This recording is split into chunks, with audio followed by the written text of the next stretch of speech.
And our big topic today, one that so many of you care deeply about, and that's Rikers Island. This week alone, we saw a scathing report from the Federal Monitor and a troubling report from the New York Times illustrating chaos inside the jail. This morning, we're going on the record with Department of Correction Commissioner Vincent Schiraldi in one of his first sit-down interviews. Commissioner, thank you for being here in person to talk about this. It's a really important topic. Thanks for having me on, Tim. So, Commissioner, every single politician, every press conference, the union has described this moment as a crisis happening inside the walls of Rikers Island. First off, do you agree or disagree that this is somewhat of a humanitarian crisis? You know, I'm glad that we're getting an enormous amount of attention to what's going on in Rikers, but I frankly think Rikers has been at a crisis level for years. It's not just now. I mean, things are certainly challenging. We're in a deep hole, I think, right at the present time.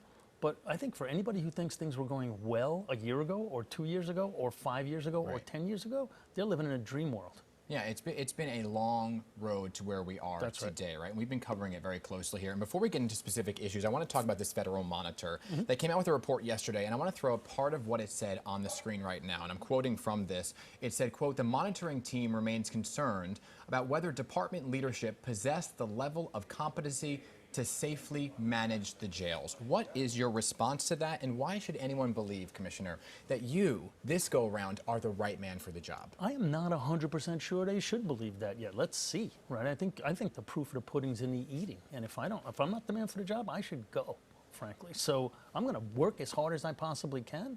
So far, I've taken on 2 big governmental positions that were both, you know, in very rough shape before I got there, and I'm 2 for 2 on turnarounds. I want to be 3 for 3. I want to make this place with my team and the city and the advocates and the monitors the kind of place where if your son or daughter worked there, you'd feel like they were going to a safe place. If your son or daughter were incarcerated there, you'd feel like they were being treated with decency and safety. That's what I hope to get to, and if I don't, I should get fired.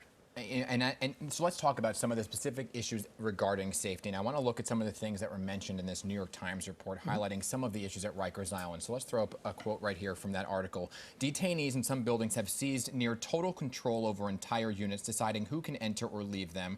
Records show several have stolen keys, used them to free others in custody, who then go on to commit slashings and other acts of violence." Commissioner, are the inmates in control of some of the units? The inmates are in control. The incarcerated people, there are times when we have no one on posts in units, and so the incarcerated people are there by themselves, which should never, ever occur. And things happen in those units that shouldn't occur. Absolutely. So and how? I'm not going to question the Times reporting. How? When you hear that it's alarming to hear. No the kidding. question is how? No kidding. We don't have enough staff working for the number of people that we have incarcerated. So if you go back to like February 2020, right, the Monitor's report was saying there wasn't enough discipline, and so we started disciplining people like crazy. And then the pandemic hit that next month. So staff feels like we're getting disciplined. There's a lot less use of solitary confinement because advocates were winning victories, I think appropriately so. So we're reducing solitary. And so staff feels like people who are incarcerated are not getting disciplined. We are.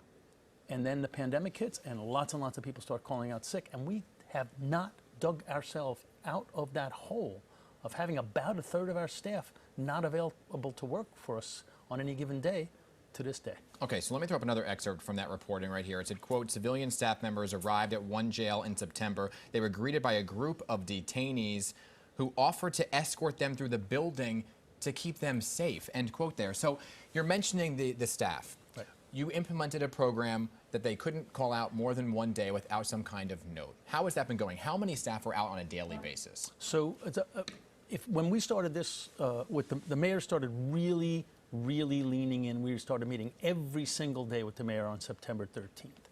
If you look from September 13th to now, about 34% of our staff was unavailable to work. Now it's under 29%. So that's a 5% change.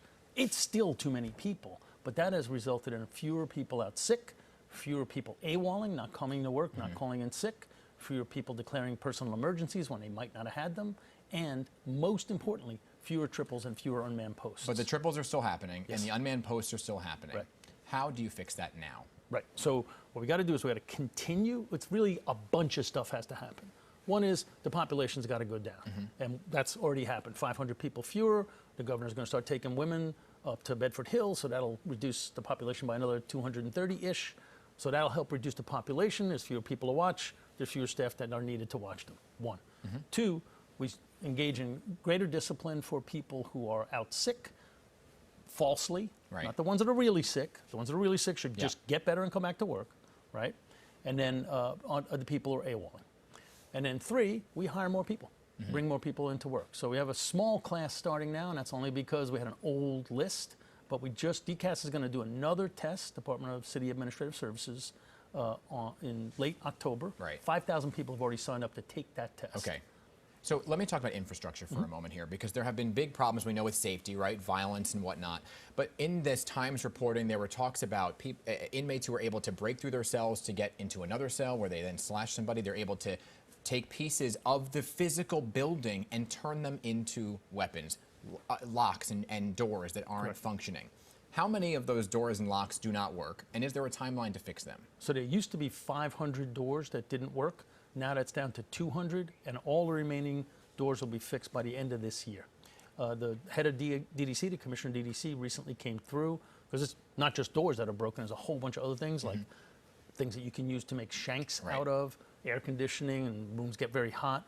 So he's got a whole list of stuff that he's going to be starting to do this month to help us get up to the point between now and August where a whole bunch of that stuff gets fixed. 4,800 inmates on the island, right? Is that how many? No. Oh, 4,800 on the island. There's a total of about 5,500 in our custody. 12 of those inmates have died this year alone, making the deadliest since 2015.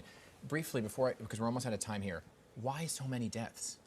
No one should die on Rikers Island, and it's a tragedy, and my heart goes out to all of their families. When you don't have enough staff, and the staff you have are working triples, and they're tired, and they're unable to sort of do the normal correctional officer things that they're supposed to do, like keep people safe and check to see who's healthy and who's not, bad things happen. And that's one big reason we're trying to push to have as many staff as we need to. All right, so there's a lot of discussion about whether or not to close Rikers Island, okay? And this is a huge topic for our audience. We asked them on social media, throw up some of their responses. One of those people who said yes, they mentioned making smaller jails. There's a humanitarian crisis. It should be made into a mental health facility. Another one said there were a lot of no's, some saying they don't want to have these problems in smaller neighborhoods. The space should be better utilized, and suggested the way it is managed is the problem here. Do you favor closing down Rikers?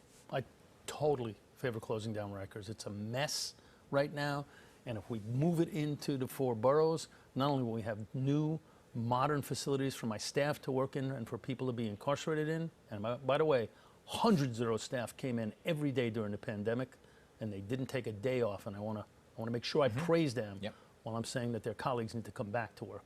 If we have those in the neighborhoods, all of a sudden a lot of services, lawyers can come, families can visit, and when people return to the community, which 2/3 of everybody at Rikers returns to the community, they are riding the bus with you today, they will have a much better chance of returning in better shape than when they got there. The governor and the mayor are committed to moving 230 women and transgender off the island.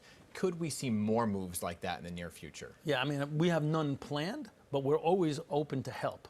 What I need to do is I need to have enough staff to watch the number of people I have, and the governor's been terrific on this, and the mayor's worked very closely with her.